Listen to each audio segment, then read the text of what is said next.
मरण कंडिका का स्वाध्याय हम कर रहे हैं आचार्य श्री अमित कति सागर जी महाराज द्वारा रचित।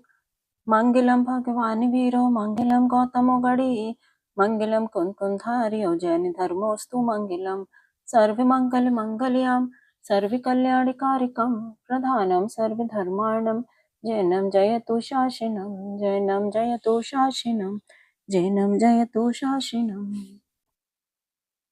कल हमारा अग्निमरण का वर्णन समाप्त हुआ था। आज आगे प्रायोपगमन पढ़ते हैं।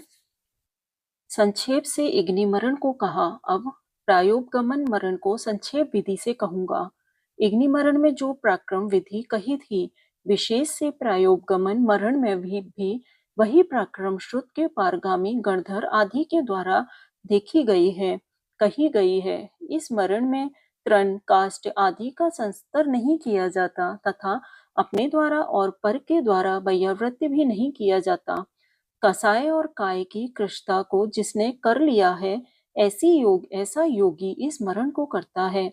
उस मरण से इसमें मल मूत्र आदि का निराकरण नहीं होता, अर्थात प्रायोपगमन संन्यास का धारक मल मूत्र भी नहीं करता। यदि किसी बैरी देव मनुष्य या पशु आदि के द्वारा उनको पृथ्वी वायु अग्नि वनस्पति आदि सचित्त स्थान पर डाल देवें तो वे वहीं पर स्थित रहते हैं। शरीर का ममत्व सर्वथा छोड़े रहते हैं। आयु की परिसमाप्ति होने तक उदासीन होकर वहीं निश्चल अवस्थिति होती है, अर्थात जैसे अग्निमरण में उपसर्ग द्वारा सच्चित स्थान पर डाल देने पर वे मुनि उपसर्ग समाप्त होने पर उस स्थान से निकल अपने स्थान पर आते हैं, वैसे ये प्रायोपगमन मरण करने वाले मुनि नहीं आते। जहां पर फेंका गिराया पटका है, वहीं पर प्राण जाने तक काष्ठवत अवस्थित रहते हैं। यदि कोई आकर प्रायोपगमन संन्यास में स्थित यतिराज की गंध पुष्प धूप आदि से पूजा करता है तो छोड़ दिया है शरीर का ममत्व। जिन्होंने ऐसे वे पूजा क्रिया में उदास रूप से बैठे रहते हैं, अर्थात उस पूजा का पर ना प्रसन्न होते हैं, ना उसे रोकते हैं, ना कोप करते हैं। आशय यह है कि कोई बैरी आकर उन्हें उपसर्ग करे, विषम स्थान पर डाल देवे इत्यादि क्रिया से महान कष्ट देवे तो उस क्रिया पर कुपित नहीं होते, और कोई जाकर गंध पुष्प आदि से पूजा करे या उनका किसी प्रकार अनुग्रह करे तो उस पर प्रसन्न नहीं होते। दोनों अवस्थाओं में समान रूप उदासीन रहते हैं। जिस स्थान पर निष्प्रह और शांत मन वाले और मुनिराज ने शरीर डाल दिया है, वहां से अब वे यावज्ज जीव पर्यंत किंचित भी हिलते डुलते नहीं हैं। इस प्रकार प्रायोपगमन मरण सर्वतः प्रतिकार रहित होता है। नियम से शरीर की चंचलता क्रिया हिलना आदि से रहित होता है। ऐसे जिनेन्द्र देव ने कहा है, यदि उपसर्ग द्वारा उन्हें उठा कर कहीं फेंक देवे तो वह चलपना तो है, किंतु स्वयं कृत शरीर चंचलता नहीं है, सर्वथा अकंप अचल अडोल रूप ही स्थित रहते हैं। जिस कारण से उपसर्ग द्वारा आहत होकर अन्य स्थान पर स्थित होकर वे मरण करते हैं, उस स्थान से प्रायज्ञ पुरुष द्वारा उपसर्ग पूर्वक होने वाले मरण में शरीर को चलता मानी गई है। अन्यथा शरीर की स्थिरता से एक ही स्थान पर रहकर उनका समाधि मरण होता है। भाव यह है कि उपसर्ग के कारण उनका स्थानांतर होता है, अन्यथा कभी भी स्थानांतर नहीं करते। एक बार जहां पद्मासन या खड्गासन में स्थित हो गए, वैसे ही आमरण पर्यंत स्थित रहते हैं। कोई मुनि कायोत्सर्ग धारण कर प्रायोपगमन मरण को करते हैं तथा कोई आराधना देवी को प्राप्त कर अग्निमरण को करते हैं, अर्थात कोई प्रायोपगमन विधि से सम्यक दर्शन आदि 4 प्रकार की आराधना का आराधन कर समाधि करते हैं, और कोई मुनिराज अग्नि विधि से उक्त आराधना को करते हुए समाधि करते हैं। यहाँ हमारा प्रायोपगमन मरण का वर्णन समाप्त हुआ। आगे इस प्रकार पंडित मरण के 3 भेदों में से भक्त प्रत्याख्यान का वर्णन अति विस्तार पूर्वक तथा इंगनी या प्रायोपगमन विधि का इग्नि और प्रायोपगमन विधि का संक्षेप पूर्वक वर्णन किया गया। आगे कहते हैं कि महान उपसर्ग आदि के आने पर उन कारणों को लेकर भी महामुनि पंडित मरण को करने में उत्साहित होते हैं जिसका निवारण होना अशक्य है। ऐसा घोर उपसर्ग आने पर तथा महान अकाल आन पड़ने पर परिचयों को जीतने वाले योगीश्वर समाधि मरण में अपनी बुद्धि को लगाते हैं। आगे जिन्होंने अकस्मात आए हुए उपसर्ग आदि के निमित्त से तत्काल आराधना पूर्वक पंडित मरण को प्राप्त किया था, उनका कथन कहते हैं कोशलाधिपति धर्म सिंह नाम के धीरवीर राजा ने कोष्टा तीर नाम के नगर के निकट अपनी पत्नी चंद्रश्री का त्याग कर श्वास निरोध द्वारा समाधि मरण को साधा था। धर्म सिंह मुनि की कथा। दक्षिण देश के कोष्ट तीर नगर के राजा वीरसेन और रानी वीरमती से दो पुत्री हुए। पुत्र का नाम चंद्रभूति और पुत्री का नाम चंद्रश्री था।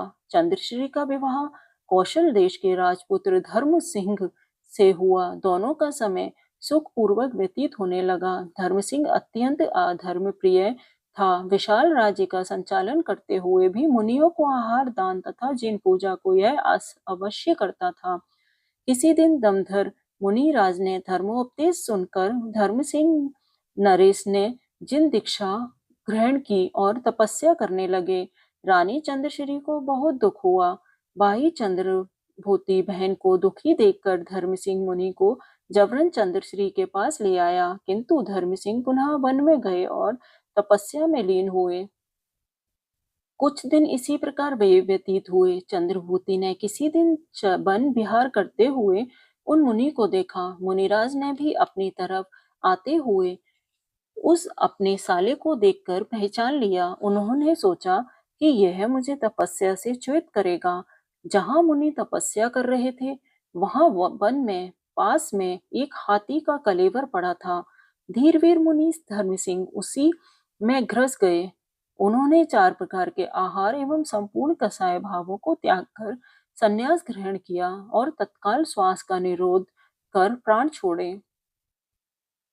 इस तरह उन्होंने क्षण मात्र में उत्मार्थ को साधा और स्वर्ग में जाकर देव पद पाया। वे मुनि हम सबके लिए समाधिप्रद होवे। धर्म सिंह मुनि की कथा समाप्त।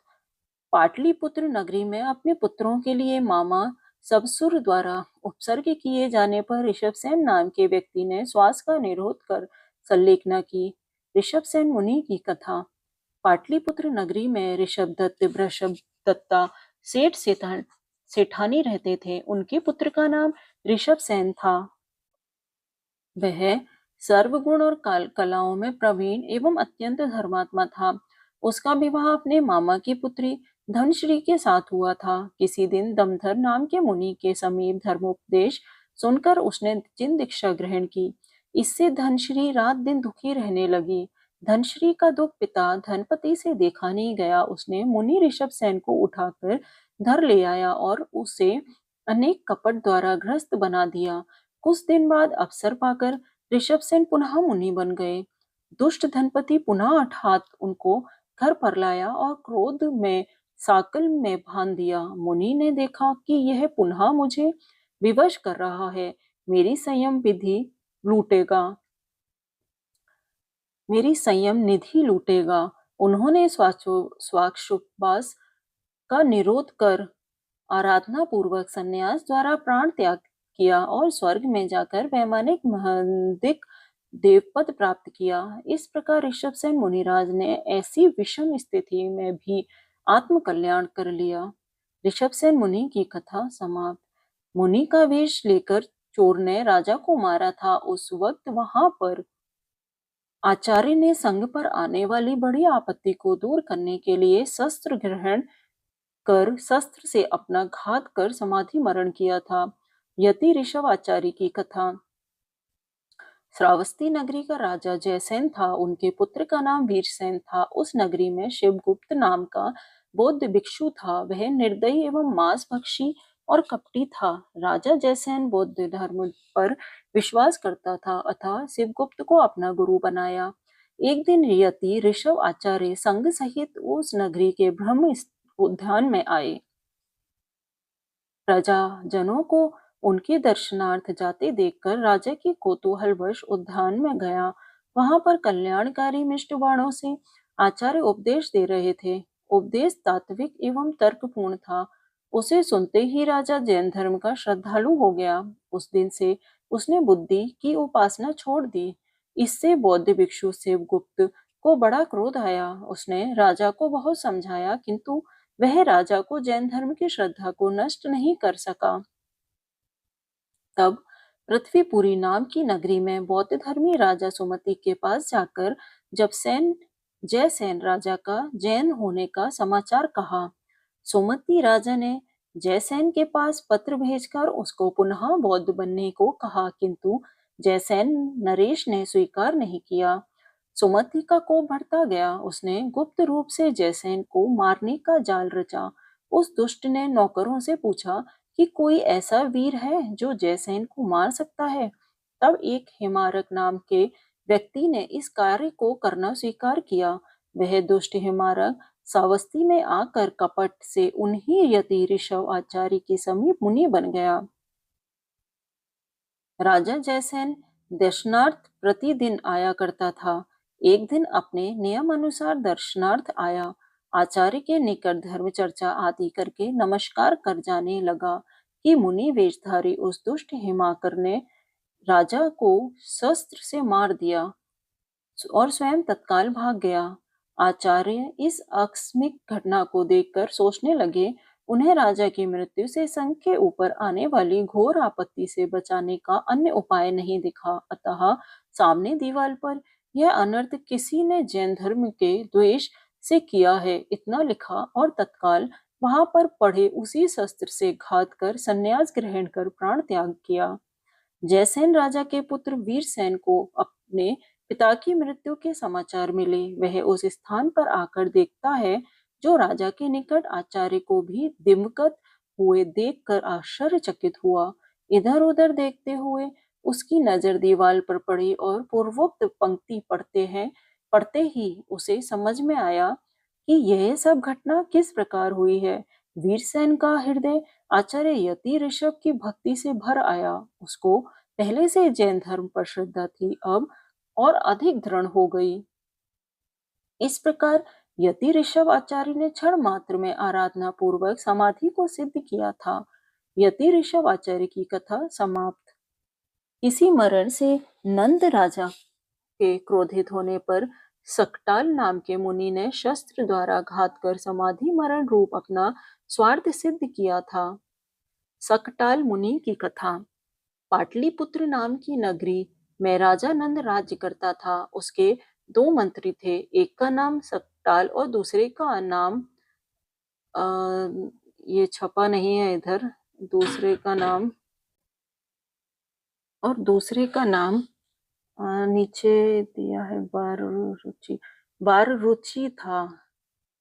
सकटाल और सरल स्वभावी नीति प्रिय था। इसके विपरीत वररुचि था। दोनों का आपस में विरोध था। एक दिन पद्मरुचि नाम के यति राज ने धर्मोपदेश सुनकर सकटाल मंत्री ने दीक्षा ग्रहण की। जैन सिद्धांत का अध्ययन कर उन यतिराज ने संपूर्ण तत्वों को समीचीन ज्ञान प्राप्त किया। किसी दिन सकटाल मुनि आहारार्थ राजमहल पधारे। आहार करके वापस लौट रहे थे कि वररुचि ने उन्हें देखा। हाँ, वररुचि ही नाम है, ये नीचे सही क्लियर छपा हुआ है। वररुचि सकटाल से अत्यंत द्वेष रखता था। अतः मौका देख उसने राजा नंद से कहा कि देखो, यह नग्न ढोंगी साधु राजमहल जाकर क्या क्या पाप कराए हैं इत्यादि अनेक तरह से राजा को कुपित किया। राजा ने सकटाल मुनि को मार डालने की आज्ञा दी। कर्मचारी मुनि की तरफ आ रहे थे। उन्हें शस्त्रास्त्र सहित आवेश में आते देखकर सकटाल मुनि ने निश्चय किया कि ये घोर उपद्रव करने वाले हैं।